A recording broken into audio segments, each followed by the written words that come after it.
Now that brings me into number 11, which kind of ties in with that a little bit. Let's say I want to make a lease as a landlord. There's this cool feature called Canvas. If I click on View Tools, I can go to Canvas. And now I can add this full prompt. I'm going to say, I'm going to make a legal contract. I'm charging somebody to live in the other half of a house that I potentially own here. And I could say, enter. And it's going to open a Canvas. It's kind of a different format. You'll see in just a second. It makes the full lease. So there you go. It opened it up automatically. You can see the lease on the left side. All the prompts are going to show up here.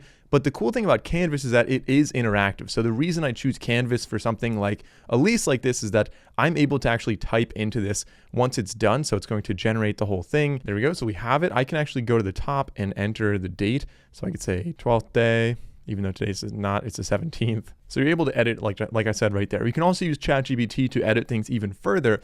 So I can highlight this and I can ask ChatGPT and it rewrites it. There we go. Security deposit required of $500. So you're able to kind of work with this. And this is really useful, not only in creating contracts and things like that. Obviously consult a legal advisor before you use this stuff, but just for at least starting somewhere, it's pretty useful. But it's also useful for writing code, for example, where you can write everything, kind of debug within here and ask questions and ask it to add things. So instead of saying rewrite the whole thing, but change that sentence, it's just a lot easier to highlight what you want changed and change it in here. And when you're done, again, you can either export, you can say generate a PDF, write that over on the left side, generate a PDF. It'll generate a PDF of this entire thing. And then we're ready to roll with that new thing. Without having all those weird blanks, we can fill it in and have it ready to go.